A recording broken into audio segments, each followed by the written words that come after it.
So today I will be talking about your hypnotic voice. Literally teaching you a little bit about hypnotism and how it is that you can use the fundamentals of hypnotism in your daily speakings, your everyday practices really.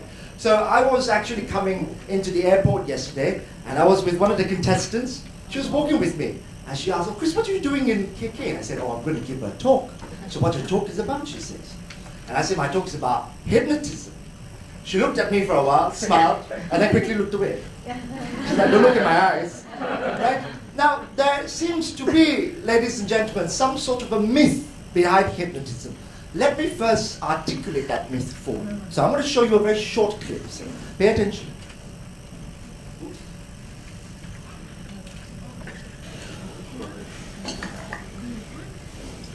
So you're comfortable enough, right? It's perfect, thanks. Sure.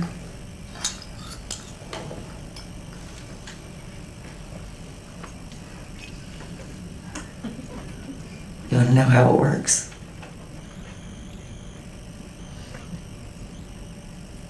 You just dangle a pocket watch in front of people's faces, is that it?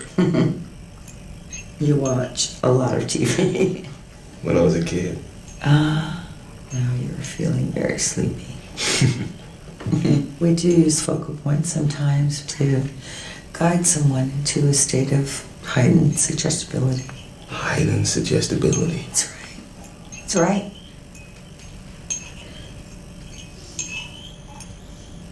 Do you smoke in front of my daughter? I'm gonna quit, I promise. That's my kid.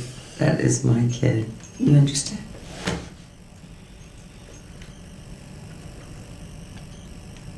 What about your mother?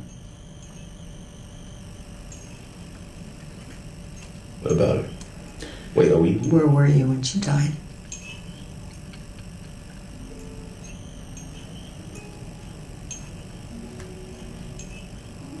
I don't want to think about that.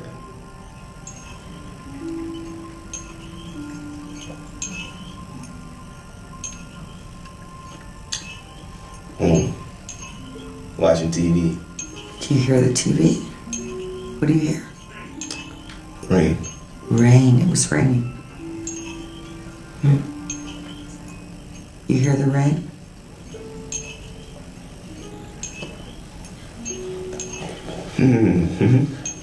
You hear it? Find it. Tell me when you found it.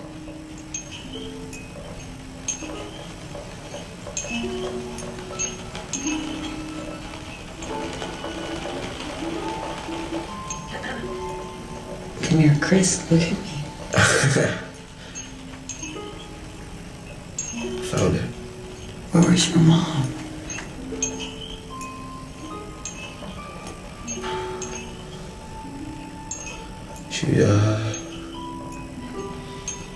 She was coming home. She wasn't home. From work? And what did you do?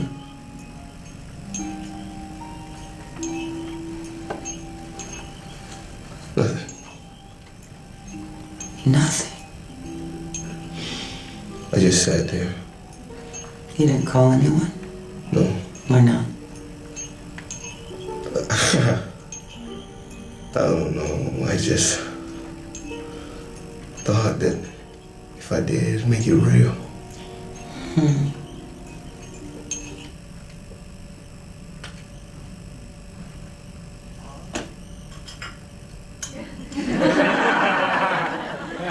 As you can see, you can obviously hypnotize someone in 1 minute by turning this on the tap count. I'll make it louder for you, just in case you can't hear it. Alright? Now it doesn't work that way so quickly. Although there is a little bit of truth in what she's doing, yes? But I need to break down this myth of hypnotism because there seems to be this Hollywood drama that goes on when it comes to hypnotism. Ladies and gentlemen, can you hear me at the back there? Because that mic doesn't seem to work. Fantastic. Right. So what I'm going to do, ladies and gentlemen, is to break down this myth for you. Disclaimer, first of all, I'm not going to hypnotize you. There's nothing here that is hypnotic. I'm just basically sharing. some of the things basically that comes along with hypnotism, the fundamentals that you can use to be a better speaker, to be a better counselor, to be a better teacher, whatever it may be. So here are some of the myths first. One of the first myths is that hypnotism happens only under very special circumstances. So if someone dangles a pocket watch in front of you, right, or they put a spinning wheel in front of you. No, hypnotism happens every day of your life. You go through hypnotism every day of your life. How many of you have driven from point A to point B, and when you got to point B, you went, how did I drive home? What happened? How many of you have driven from point A to point B and don't remember how you got there? Anyone? I love it. How many of you have sat in front of your television, literally watching that television like this, and after a while you went, oh, I can't remember what I watched, even though your eye was directly staring at the television. How many of you have done that before? Fantastic. Ladies and gentlemen, you are all hypnotized on a daily basis. Whenever you go into a daydreaming state, you're hypnotized. It could be the sound of your car driving, sort of rolling away. It could be the constant beat of the sound, the music that's in your car that causes you to have that sort of relaxed mood. Hypnotism is not about, hypnotism does not force you to do anything against your will. Right? That is again another misconception. Hypnotism requires you to have a heightened sense of will. It's not the other way around. I can't force a vegan to eat chicken. Alright? I can't force, say for example, you're very conservative. Every day you wear like 3 layers of clothes. I can't make you go run around naked. Right? I can't make you go against your will. It's simply not possible. Yes? No one can force you to do anything against your will. This is actually a philosophical logic. If someone points a gun at you right now and asks you, right, to live or die, to give me your wallet or die, you think to yourself the person is forcing you against your will. No, you actually have a choice. You have the choice to die. Correct? No one can force you against your will. It is a philosophical logic. But hypnotherapists basically help to provide suggestions. We suggest to you that something bad isn't really so bad, especially when people have phobias. We suggest to you that cockroach, poor thing, it's not really that bad. You know? Look at it, it's quite cute. Don't you think it's cute? Right? And in your mind you're like, it's not cute, but I'm trying, and eventually the person actually gets a little bit better. That's all that hypnotherapy is all about. And again, when it comes to public speaking, we basically do the same thing. We make you feel better. Zainal did a fantastic job. Yes, it makes you feel better. So by feeling better, you absorb that information much faster. Hypnotism equals sleep. That is a misconception. Hypnotism does not put you to sleep at all. The person who coined this, hypnosis, Mesmer, actually made an error. He didn't want to call it hypnotism, but it just became viral after that. Hypno comes from the Greek word sleep. But hypnotism actually does not put anyone to sleep. Instead, it puts you in a hyper-focused and hyper-alert situation. And later on, I will take you there too. I will give an example of how it is done. Okay? Only weak or helpless people can be hypnotized. Again, you cannot be further away from the truth.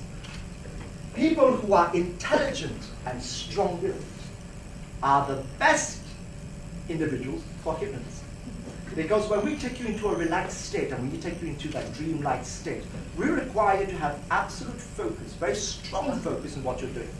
So when we think, for example, like, hypnotism is used by doctors and nurses. That was the initial reason why hypnotism was created. In the past, when we talk about the 1930s, hello? In the past, when we talk about the 1930s, okay, anesthesia, chloroform, yeah, they were available, but they were difficult to give, and they caused a lot of deaths as well. Hypnotherapists actually use hypnotism to remove the pain sensories in their head, sensory sensations, and then they operated on them and they never felt any pain.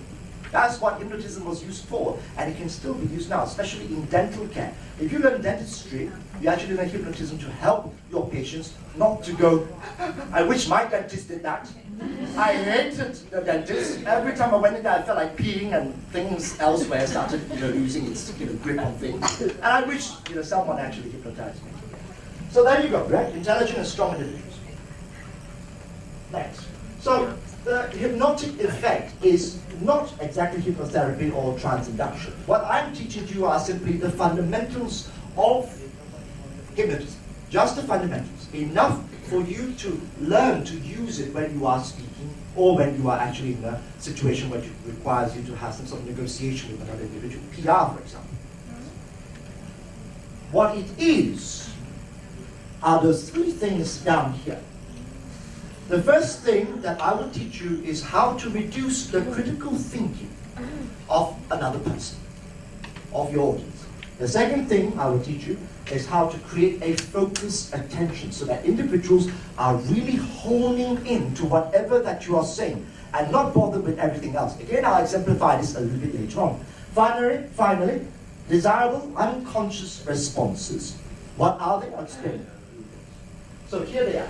Reduced critical thinking basically means that everyone comes in. How many of you, anyone here NLP experts, NLP, been through NLP before, neuro-linguistic programming? Yes? Right? They are my critics. They're looking at me and going, Chris, the moment you bullshit, I'm going to eat you up. I'm going to kill you. Right? Critical thinking. That's what they're coming in here for. Perhaps not, but everyone comes in with a certain level of critical thinking. The public speaker, or the person who's doing the communication, is to reduce that critical thinking. And I'll teach you something that is how to. Next, create focused attention. This is the best part. I'll take you into a little bit of a mind journey later on. What I'm going to do is I'm going to say something for about 3 minutes that you have never heard before. After which I'll ask you to recall, and you will recall back every single thing that I say. Only hearing it once. And finally, create desirable unconscious responses. Individuals who do a lot of nodding in head, when they laugh, when they're joking, when you ask them to cry, they're like sobbing away. They're actually creating unconscious emotional responses to whatever that you intended. Again, there are methodologies for that, and I'll teach you how to do so. Right, so who uses a vocal hypnotic effect? Now, you've got really great examples in our everyday lives. You've got John F. Kennedy, you've got Angelina Jolie, you've got Obama, you've got Lee Kuan Yew, you've got Mahathir, you've got all of them. Great speakers, Tony Robbins, Les Brown, you name it. They're all using a hypnotic vocal effect, whether or not they know it is. Tony Robbins, definitely so. He was one of the most successful students of NLP programs, and he went out there and he started using everything that he learned. The most important thing is when they speak. Have you seen Tony Robbins? Have you seen him speak? Have you seen the crazy people there? That when he talks, everyone's going, yeah, and he says, you can do it. Everyone goes, do you honestly think any sane people do that on a daily basis? No, they don't. Somehow when they go for Tony Robbins, then they suddenly go, and you ask yourself why? Why does that happen? It's because of him. Him and his voice. Him and his personality. Him and his hypnotic vocal effect. Right? So every great communicator does it. But look, we're not there. Most of us are not here. But most of us are somewhere around here. Whether you are a public relations officer, whether you are sales, negotiator, if you're a therapist, a doctor, a nurse, you can definitely get a lot of benefit from being able to have a hypnotic effect in your voice. Public figures, and of course teachers and lecturers. Any teachers and lecturers here? I remember those days when the students just refused to listen to you? Now they're doomed. Now they listen to you all the time. Right. So, here we go. First thing first, reducing critical thinking. This is usually the body language that we do not want from the audience. Most of you, how many of you have been through your presentations, talking to your CEOs, and as you're talking, your CEO starts doing this,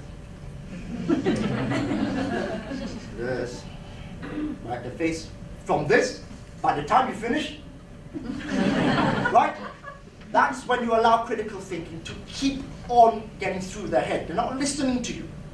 Instead, what they're doing is they're listening to you and it starts to create questions in their head.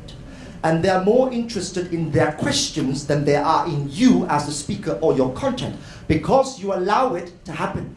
You allow your voice to happen, right? So, how do we do it? First of all, we must understand what is critical thinking. So it's not a bad thing.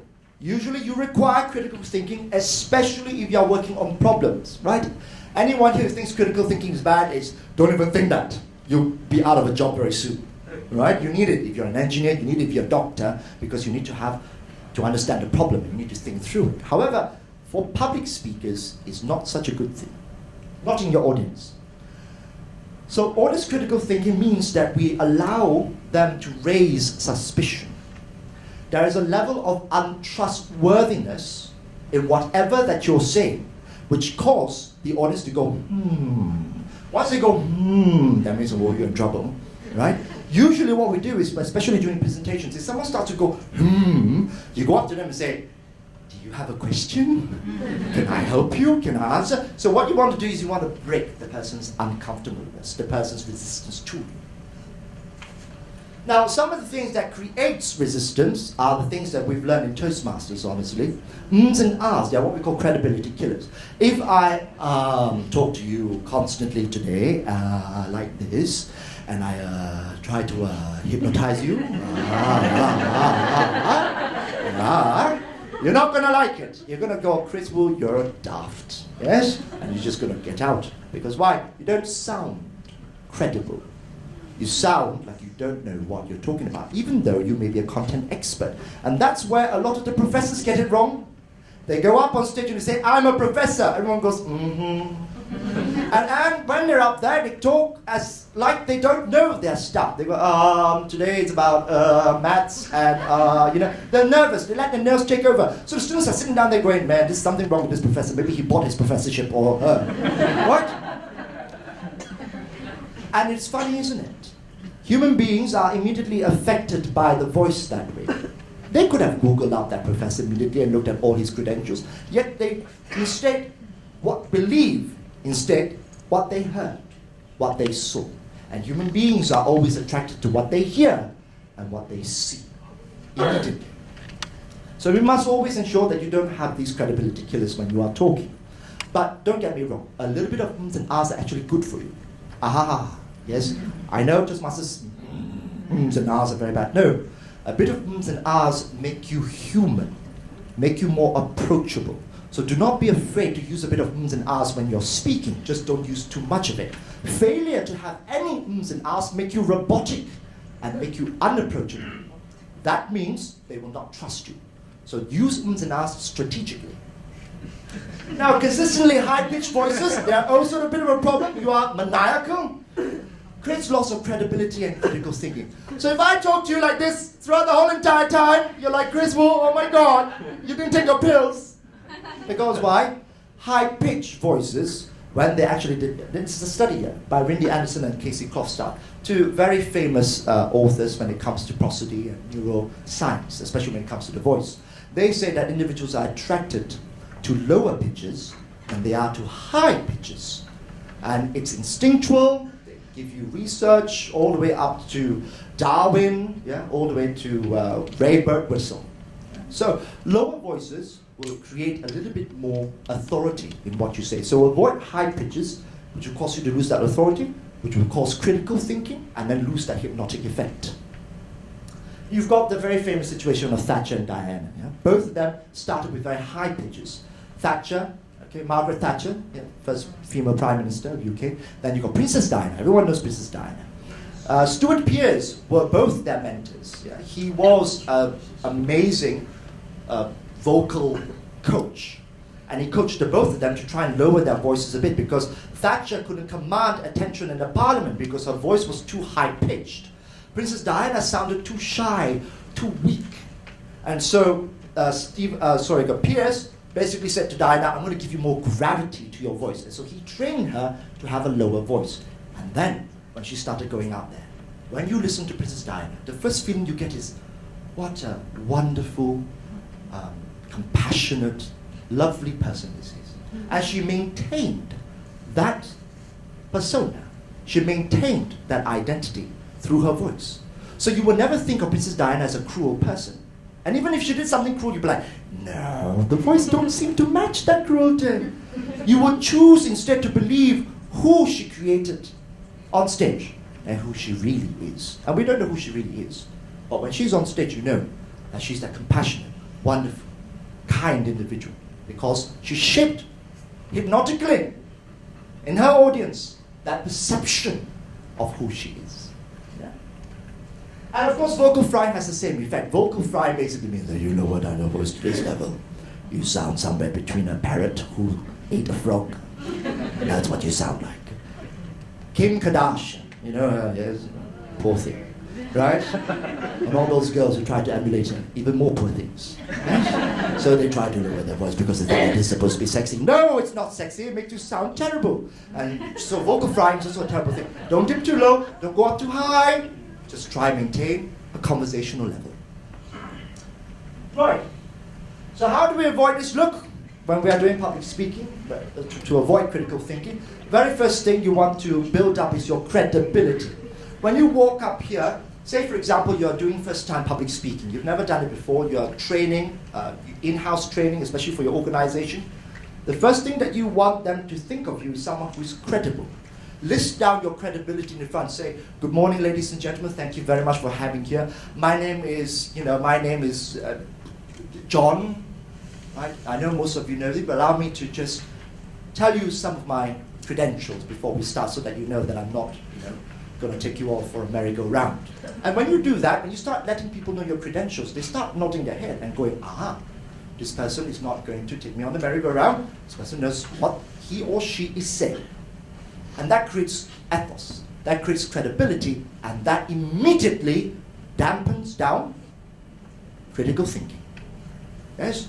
When you heard the doctor in front of my name, automatically that dampened down critical thinking. So you can use that very strategically as well. These are all the tricks of the trade, yeah? Okay? I'm telling you them now. Resistance is reduced if we believe in you and what you say. You cannot, if you want to engender a hypnotic voice, you cannot at any time not believe in what you say. Even though it's the most ridiculous. I mean, if you want to talk about unicorns and unicorns don't believe, you have to believe that there's a unicorn right there. Your sense of conviction causes everyone in the room never to question you. But you must have that unbreakable sense of conviction. You cannot come into a public speaking, you cannot come into any sort of engagement with another person and go, oh, I'm not sure about this. I'm like, yeah. And as you're taking your handshake, you're like, yeah, and you're not very sure, are you? You're not very sure. That not sureness causes someone, the person that you're communicating to automatically detect it. That detection brings down their trustworthiness of you, increases critical thinking. I'll explain that also a little bit later on in the last third of the slide. Now, one of the ways we can do this is to use binds or close-ended questions. So I'll give you an example of blood donation here. Imagine I'm here today asking you to donate blood. How many of you like to donate blood? How many of you like it? Good. Majority of you say, hell no. Right? Good. I don't like that. I'm petrified of blood. Now imagine I said this to you now. Fine. For those of you who don't donate blood, I want you to imagine this situation. If your mother or father is in an accident right now, a critical accident, will you or will you not donate your blood? How many of you will say no? No one dares to say no in that. It's not that you don't want to say no, you're like, I'm so afraid of blood. But you're like, if you say no, you're a heartless, evil person, correct? This is called binding. This is called binding. It's part of conversational hypnotherapy, all right? When you bind a person to a situation whereby they cannot say no to you, that you always choose the one answer that will be the best for them. That is called binding. So you can try that, especially if you're going to give conversation, if you're going to give a lecture and you really require their support, you bind them with that question to the point where they're like, oh, this is, the nasty one here. I can't say no now. And that actually causes them to follow you through to a direction that you want them to go to. Right? But don't be too obvious though. Don't be too obvious and go like, all right, I'm going to give you a question, and I know you can't say yes or no, I know the answer already, but I'm going to give you this question anyway. You don't want to say that, all right? If not, you cause critical thinking instead. So make it more conversational, natural. Okay, next thing I want to talk about. So first one is reduce critical thinking. The next thing I want to talk about is focused attention. Cool. Basically, the best practice is Toastmasters. A person who is able to use their voice powerfully, with conviction, right, have the modulation in their voices, really causes someone to be connected to it. When I give a lecture, and I usually give 2-hour lectures, no one sleeps in my class. No one. Because why? I never allow their brains to do so. Your brain basically uses 3 types of brain waves, usually, right? Beta, alpha, and theta. Beta brainwaves basically are your conscious brainwaves. When you're doing logic, when you're doing maths, your beta brainwaves are going crazy. Then you get down to the alpha brainwaves, which is more of the unconscious brainwaves. When you're really relaxed, you're sitting down there with a cup of coffee and looking out at the drizzle of rain and a bit of sun there, all that lovely moment when you're so relaxed. That is using your theta brainwaves. And then finally, your alpha brainwaves is bye-bye. You're sleeping already. All right? That's a theta brainwaves. So what I'm trying to say here is that when you are creating focused attention, you don't want individuals to go to sleep. So when you raise your voice slightly, sometimes, you're actually creating spikes in their brainwaves. So you're talking like this normally, and you're like, all right, ladies and gentlemen, today I'm going to talk about maths, and I'm going to talk about A plus B on the square, da da da da da da da. And guess what?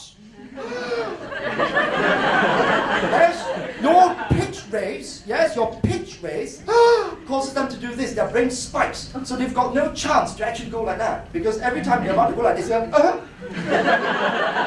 Now, why does that happen though? It's actually research, and I explained that to you here.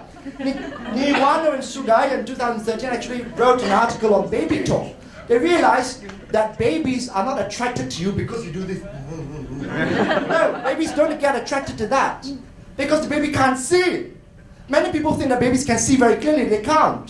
Babies can't see until they're much older, but they can hear them. So when you do things like Gucci, Gucci, Gucci, you see, the baby doesn't understand Gucci, Gucci, Gucci. But the baby heard this. Right? And when the baby heard that, they're like, ooh. Instinctually, it moves towards you because he heard. But if you went, the baby won't react. Because the baby is reacting only to pitch. And that is instinctual in you. So when you are here giving a presentation or when you're talking to someone, when you raise your pitch slightly, like this, when you raise your pitch slightly when you're talking, the brainwave goes, ah. And that person is automatically attracted to you because why? Remember, it is instinctual. You can't help it. So 2 hours later, my students are like, but once they leave the room, they're like, why do I suddenly feel so tired? And they're like, this is class are very interesting, but I feel so tired suddenly. Because why? For the past 2 hours, they're like, yeah, that's fantastic, because that's actually what you're supposed to do, is capture their attention in that. Right? So again, ladies and gentlemen, raise your pitch, yes? So you don't have to always go on a low tone like this. Yes, low tones provide authority, but you want to increase your pitch to also have that level of excitement to make sure they're with you constantly. That is what we mean by focused attention. Next thing I want to teach you is this visualization. You've been waiting for this one, haven't you? I need volunteers. I need about 4, 5 of you. Thank you. 1. Who else? 2. Thank you very much. 3, sir. 4. And 1, 5. Oh, huh? So 1, 2, 3, 4, and 5. Fantastic. I just need you now to please close your eyes. This is not hypnotism. Close your eyes. I just need you to imagine, that's all. I just need you to listen to my voice and I just need you to imagine. That's it. Use your imagination. Calm down. Clear your thoughts. Please try not to sneeze or fart, ladies and gentlemen. This is quite a sensitive moment here. Right. Close your eyes, imagine. Clear your head. Just make it all fuzzy, dark-like. Now I want you to imagine that there is a bridge. A very long bridge. The bridge is made out of very dark brown wood. That's the bridge color. And at the end of that very long bridge is a very old castle. A typical English old castle. Can you see it? Can you see it? Brilliant. Now you're at the beginning of that bridge. And it's a magical bridge. Things happen on that bridge that you do not think is possible. And you walk down that bridge. As you're walking down that dark brown bridge, you suddenly see a unicorn. You see a unicorn with a very sharp horn in the middle of its head. It's red color.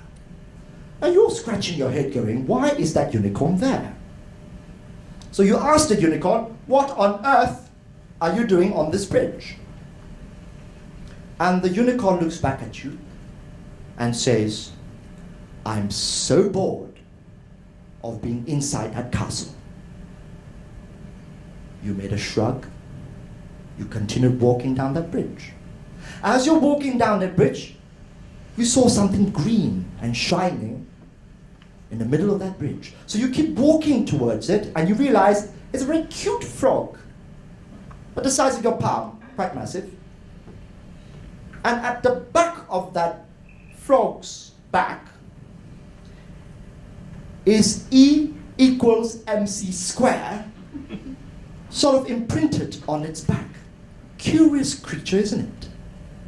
And you keep walking past that frog, thinking to yourself, never mind, silly thing. You walk down, and you cannot believe it, but you saw a giant iPhone, the size of a human being, a giant iPhone, and you're looking at the numbers. You saw the numbers that you will dial on the iPhone, 1, 2, 3, 4, 5, 6, 7, 8, 9, right in front of you. And those numbers start glowing, and it glowed like this: 1, 3, 7, 9. It stopped. Then it glowed again. 1, 3, 7, 9. You see the pattern. And it started glowing again. 2, 5, 8, 4, 6. And it did it one last time for you. 1, 3, 7, 9. You see the pattern on the phone? 2, 5, 8, 4, 6.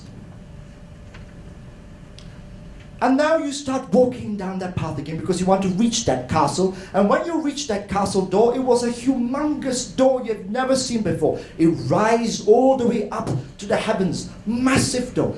And right in front of you is a signboard hanging on that door. And on that signboard it says, welcome to your imagination. And the word imagination blinked at you. Open your eyes. That's it, really? Tell me, from the very beginning, what happened? Yeah, I just feel like Alice in the Wonderland. Just tell me.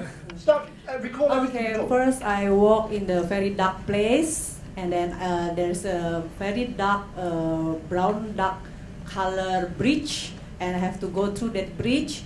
And at the end of the bridge there is castle, and the castle there's a scorpion, and the scorpion has a Scorpion? oh God, what's that? That's just Scorpion. All the English castles. Yeah, or English castle, and then there's what's that? Animal. I forgot what's the name of the animal. Unicorn. Yeah, unicorn. And the unicorn. What's wrong with him? Yeah. Okay, Yeah. I'm going to pass that over to the next person. All right, with the unicorn. From the beginning, no. No, just recall from the unicorn. Okay, from the unicorn, and then I asked Should I why. write it down? The down. Let's write it down. Oh, you did write it down. Okay. And then I asked why are you here, because the unicorn is red, and he said that he got bored in the castle. And I go along and I found a frog, green frog. Stop right there. Thank you very much. Your turn, Sam. Okay, the green frog was the size of my palm, and it had written on the back of it like a mathematical equation: E equals x times square, something like that. And then I went up to the castle, and it had a huge giant door, and it was Before the door, can you remember what was before the door? Before the door. It was a huge castle. I can't remember. Hold on. Who can recall what happened after? Nice. Oh, the iPhone. What happened? There was a giant iPhone. Yes? Yeah. And there was a pattern that started blinking. Good. It was 1, 3, 5, 7, good. 2, 5, 8. 5, 4, 6, yeah. Well done. You remember the numbers. Fantastic. Now, who remembers what happened after? After the iPhone, what happened? You weren't part of the game, but can you remember? What happened after the iPhone? You reached? Yes. What did the signboard say? Who can remember what the signboard said? Welcome. Most of you have only ever listened to this one time. I have only said this once in my life. Yet you remembered at least about 90% of that long story that happened for how long? Anyone recall? It's about 5 to about 8 minutes.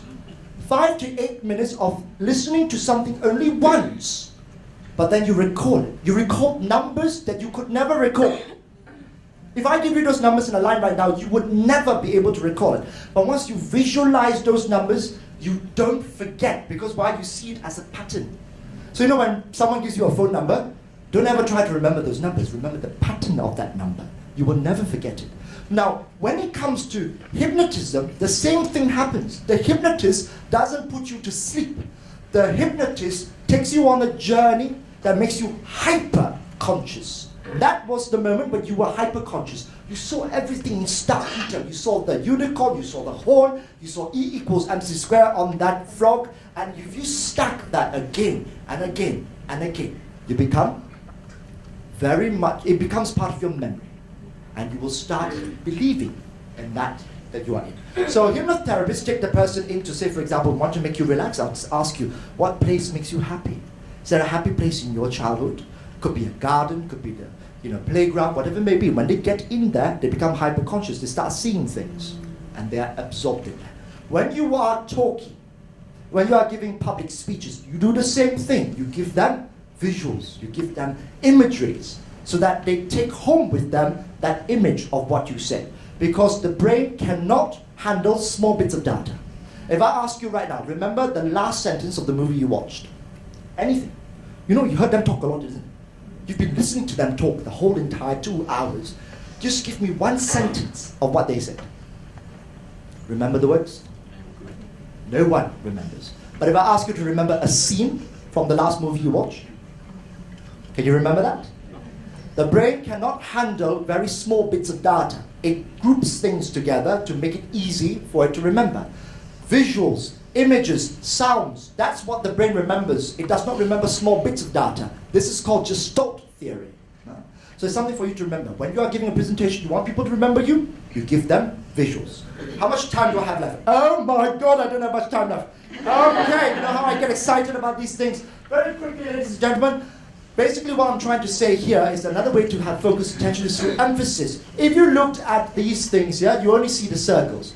No one here actually recognizes that without the background, the circles do not happen. You need to create emphasis so that the only thing they focus on is what you say. And desirable unconscious responses are simply good feelings, ladies and gentlemen. So remember those infectious good feeling moments you had when you were a child, laughing non-stop, playing in the playground. Those good feelings are unconscious. You cannot rationalize love, happiness, anger, hate. It is impossible to rationalize it. You know when you're really angry? And someone says, why are you angry? You're like, shut up. It's like, stop feeling. Someone comes up to you and says, stop feeling angry. Just think about it. You're like, no. The only thing I want to do is... You can't think, because why? Emotions overwhelm you. That's why they are unconscious. Similarly, you want the same thing when you are doing speaking, when you're negotiating with someone. Create the feeling in that individual, positive, unconscious feeling that you want from that individual, so that the person will leave you and go oh, that was a nice meeting. They can't really remember what happened. Can't remember what you said, because remember, we can't remember small bits of data, but they remember that good feeling you gave them, especially the last bit when you're about to go back. So yes, 5% unconscious. 90% of what we do, ladies and gentlemen, is unconscious. Dreaming, waking, talking, moving, they're all unconscious. Even as I'm talking to you right now, most of the things that I'm talking about comes unconsciously. I don't think first, okay, I'm going to say this sentence, then I say it to you. No, it happens automatically. In psychoanalysis, we call it pre-reflective consciousness. It's another term. Don't worry about it. You can go research about it. All right? So it affects the unconscious. Like I said, head nodding, emotional responses, good feelings, ladies and gentlemen. Let them live with good feelings.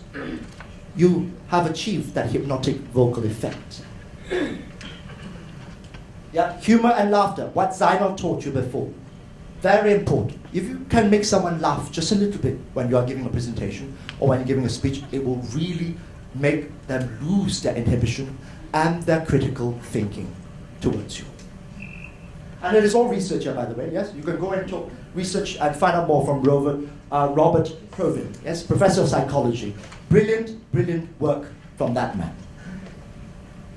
And better command and repeated phrases. If you really want someone to, say for example, you're about to talk about really bad thing. It's not nice for the company, maybe it's a recession. You don't want to constantly say, oh, it's bad, I know it's bad. It's horrible, I know it's horrible. And then after a few minutes, oh yeah, I know it's bad. And I know it's horrible. So the only thing they go out after the room is going, oh, that was a horrible, bad presentation. Or a horrible, bad speaker. Why? Because you've constantly embedded in their mind, horrible, bad, horrible, bad, horrible, bad. But if you said instead, wonderful, okay, we are still doing well, we're not that poor, okay, our prices and our stock market is still up there, we're surviving, we're doing okay. And you constantly repeat those words again and again. It creates a certain level of suggestibility in the audience that, hey, it's not really that bad. So they leave going, I know it's bad, but it's not really that bad. So embedded commands, suggested words, you can use them again and again if you want to create another sense of feeling.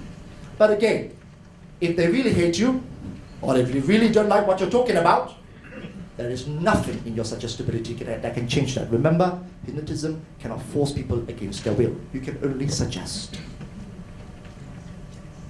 So the most powerful influence of the unconscious, really, this is the last slide, ladies, last few slides, is to your personality. If you walk in there scared, like Zaina was talking about, you need to be able to have a core sense of self before you start communicating. The lack of that core sense of self will create untrustworthiness in the person who's listening to you, because you don't sound like you know what you're talking about. Why should I listen to you if you do not sound like you know what you're talking about? But if you do know, because you've got lots of preparation, you've got lots of research to back you up, there's nothing to fear. And that fearlessness, ladies and gentlemen, creates what we call confidence. That decisiveness to help someone, to improve their lives, like a doctor or a nurse or a therapist, that decisiveness creates confidence. And the person will feel it. Conclusion, ladies and gentlemen, right? Just remember, greatest public speakers in the world present, historically, have a hypnotic vocal quality. All of them do. Banish those myths. Hypnotism is not about that cup there or the dangling thing. It's very much in your presentation, in your voice and how you deliver yourself. These are basically what we've talked about. Yes, reduce critical thinking, create focused attention, and desirable unconscious responses. And finally, ladies and gentlemen, this is a segment of my book, just a very small part of my book. If you want to know a little bit more about rhetoric, if you want to understand a little bit more about how to be a better speaker, understanding the foundations of public speaking, please visit me downstairs at the booth, and pre-orders are open. Ladies and gentlemen, thank you very much for your attention. Thank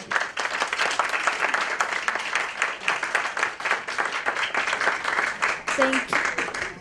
Thank you very much, Dr. Chris, for the wonderful session. I hope you guys know how to hypnotize now.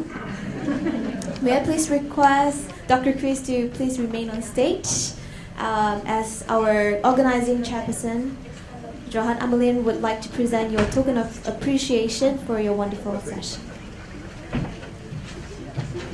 And for everyone's information, the Innovo is a hand-woven circular cotton sash with a geometric motif worn crosswise across the chest. It is worn by the Rungus ethnic tribe of Sabah. Across the chest. That looks good. I need to wait for it to go around.